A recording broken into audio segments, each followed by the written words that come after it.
Por cierto, Verónica va a volver enseguida para hablar con dos hosteleros. Es momento de escuchar a dos pequeños hosteleros que están sufriendo el peor año que a buen seguro recuerdan desde que se dedican a esta profesión. Uno de Donosti, otro de Barcelona. Es momento de que ellos hablen de qué es lo que esperan de esas ayudas del gobierno. Si las quieren directas, ¿de qué otra manera el gobierno, las administraciones en general, podrían ayudar a levantar la hostelería en este momento tan duro? Nos lo cuenta Verónica Sanz, que está hablando con ellos. Sí, tenemos ya a Alberto Barros y a Manu Marañón, sendos hosteleros, uno de Barcelona, otro de Donosti. Buenas noches a ambos.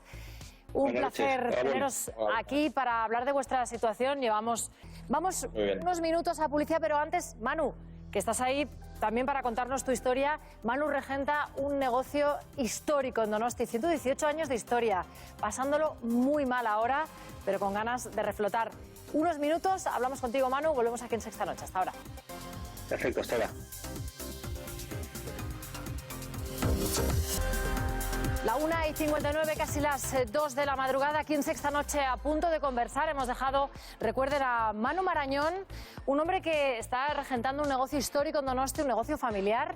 Creo que llevas nada más y nada menos que 18 años a cargo de ese bar, que tiene 118 años de historia, Manu. Eso es mucha historia como para que ahora una pandemia venga y os tenga que desalojar. Sí, son ya tres generaciones. La suma de mi abuelo, mi padre y yo son 118 años. Yo llevo 32 ya en el bar. 32. 32, pero regentándolo y como yo solos ya llevo 18. ¿Cómo lo estáis llevando? Habéis pasado unas semanas malísimas hasta que el Tribunal Superior de Justicia decretó que volvíais a abrir. ¿Cómo están siendo estos días de reapertura, de volver a tomar contacto con la clientela? Pues son días felices. La verdad es que llevamos abiertos 15 días y lo que parecía una resolución judicial un poco estaba dando ciertos problemas, ha sido un éxito. 15 días llevamos abiertos y no hace nada más que bajar el COVID. ¿Eso qué significa? Que realmente igual no somos el foco de infección como se nos ha querido presentar.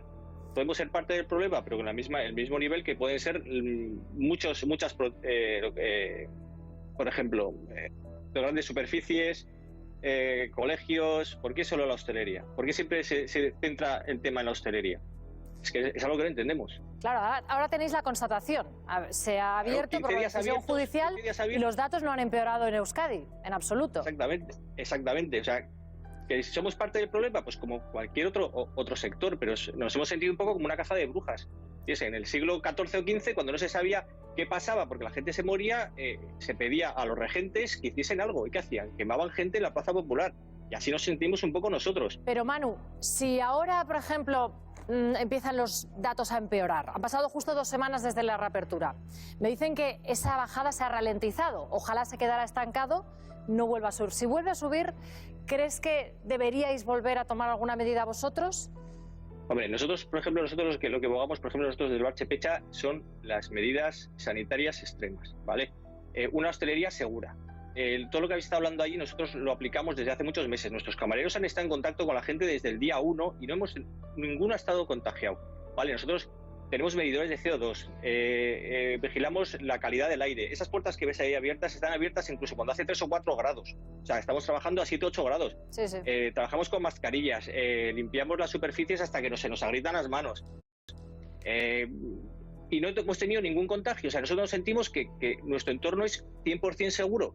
¿Por qué nos tienen que igualar a otro tipo de hostelería en la que salen las televisiones, por ejemplo, un local de, vamos a decir, voy a decir mala muerte, a las 5 de la mañana lleno de gente? Eso no es hostelería, eso son piratas. Claro, los piratas hay que tratarlos como piratas. Eso, Manu, porque vosotros, con todo el esfuerzo que me estás relatando, justo acabamos de exponer algunas de las medidas para mejorar la seguridad de la hostelería con Luis Quevedo y tú las has ido relatando una por una. Medidores de CO2, ventilación, ventanas abiertas, da igual que haga frío. Vosotros estáis cumpliendo punto por punto. Ves después fiestas ilegales en pisos, grupos de personas que se reúnen, tú has dicho, en locales de mala muerte, en cualquier lugar. No puedo imaginarme cómo te sentirás tú con todo el esfuerzo, con todo el dinero invertido y todo el dinero perdido por culpa del cierre. Tú imagínate un hostelero, te obligan a cerrar a las 8 de la tarde, sales de allí y te montas en un autobús abarrotado.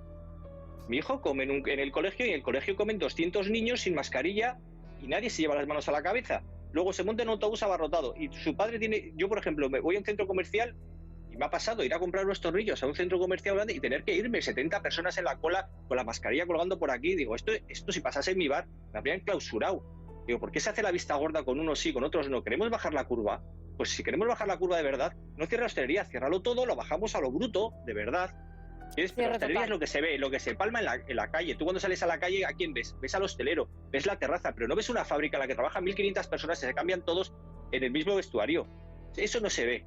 La gente que ve pues, lo que palpa. ¿Y qué es lo que palpa? Lo que está en la calle. Pero vosotros Estamos habéis pagado pagando. el pato, es lo que siempre explican los hosteleros. ¿Cuántas veces hemos conectado con vosotros? Nos habéis dicho, es que al final somos los señalados, porque como tú dices, somos lo que se ve, ¿no? Las terrazas. Claro. Ayudas, en tu claro. caso. Cuéntame, ¿qué has recibido y hasta dónde te ha servido para tapar ese agujero? Ayudas, pues había varias ayudas aprobadas desde el año pasado. Imagínate, una nos ha llegado de 3.000 euros, esa sí que nos ha llegado. Hay una prometida de 3.500 euros que nos acaba de llegar una carta diciendo que como ha habido tanta gente que las ha pedido, la tienen que retrasar un par de meses más porque por el papeleo. Entonces nos hemos dado cuenta que la caballería no va a venir a buscarnos. En nuestro caso, por ejemplo, nos hemos tenido que reinventar. Nos hemos reinventado y, por ejemplo, hemos sacado una línea de productos. Por ejemplo, nos pasamos las anchoas y las vendemos en tarros para que la gente las disfrute en casa. En 2 semanas saltamos a la venta online gracias a nuestra página web. No sé, nos hemos dado cuenta que nadie va a venir a buscarnos. Así, ayudas a futuro, que no se den mucho más tiempo. O sea, hay gente, en nuestro caso, por ejemplo, gracias a que tenemos una clientela fiel, vale, estamos pasando de puntillas, estamos perdiendo mucho dinero, pero hay gente con 1000 veces peor situación que nosotros. O sea, Manu, entonces, para que la gente haga sus números, que si os han llegado 3.000 euros de ayuda, la pérdida que vosotros habéis tenido multiplica por mucho esos 3.000, imagino. Claro, es que imagínate, mira, muy sencillo, tú tienes un accidente en coche en el cual el papá Estado te ha echado de la carretera y tú y tus trabajadores estás destripado de la cuneta, ¿vale? Llega papá Estado con unas tiritas, ¿vale? Llega con unas tiritas y te dice, no os preocupéis de nada que os voy a cuidar. Perdona, tengo las tripas fuera y vienes con unas tiritas. Cuando si ese mismo accidente te pasa en Francia o te pasa en Alemania, te vienen 3 UBIs móviles y un helicóptero. Queremos ser europeos para una cosa, queremos ser Dinamarca, siempre nos ponemos que queremos ser Alemania, queremos ser Suecia, pero queremos ser Holanda, pero nuestras ayudas son del tercer mundo. Entonces ¿a qué jugamos? ¿Por qué tenemos que pagar nosotros que la gente... O sea, el COVID no está en la hostelería, el COVID está en las personas. Sí, sí. Desde luego, Manu, es que estás explicando tan bien el sentir de tantos hosteleros que lo estáis pasando tan mal. Vamos a pensar un poco en positivo, ¿vale? Porque todo lo negativo lo acabamos de hablar. No. Estamos pensando en la vacunación, estamos pensando en el verano. La Semana Santa queda demasiado cerca. En esa inmunidad que quizá alcanzamos, si no un 70, una inmunidad bastante importante. ¿Cómo ves tú esa perspectiva, este verano? Este verano yo lo veo con que lo que hay que hacer es que el gobierno fomente el consumo interno, ¿vale? Alemania está diciendo que no vengan a España. Y eso no quiere decir que no se venga a España, sino lo que están diciendo, soslayadamente, es que el consumo interno se deje el dinero a los alemanes en la propia Alemania. Inglaterra está haciendo lo mismo, no vais a España, pero no porque no seamos un sitio seguro, sino porque ellos lo que quieren es que dejen el dinero los ingleses en la propia Inglaterra. ¿Entiendes? Pero yo quiero ser... ya hace tiempo que nos dejamos ya somos proactivos, ¿vale? Nosotros, yo particularmente pienso que nos va a pasar igual que pasó el siglo pasado con la pandemia del 18. Después de la pandemia del 18 vino los locos años 20.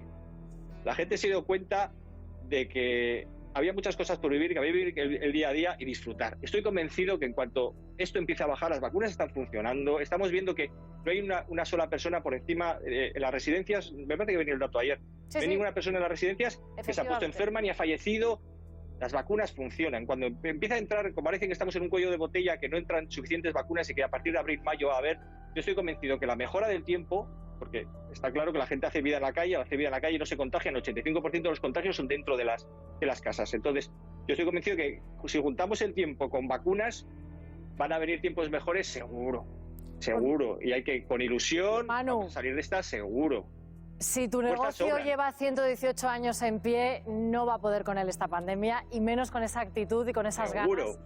No, estoy convencida y pero ojalá desde el minuto pueda uno, ser ya nos dejamos... una de las que os visite en Donosti, con lo que me gusta esa ciudad, para ayudar a que sea el turismo nacional el que os levante. El Barche Pecha abierto a todos vosotros. Por supuesto, mucho ánimo. Gracias por habernos contado tu situación. Gracias también a Alberto, con el que acabamos de hablar desde la Vila da Gracia. Ánimo, espero que en un mes o dos hablemos y me cuentes que la cosa va mucho mejor. Aquí estaremos. Muchas gracias a todos. Les visitamos, Iñaki. Hombre, yo soy mucho de bar, tenemos muchas ganas de volver a los bares. O sea, así os lo voy confesando ya. Me van ustedes a disculpar esta confesión. Son lugares que echo de menos, que visito las terrazas, pero que claro, me apetece no meterse dentro. Esperemos poder hacerlo cuanto antes, inmunizados del todo.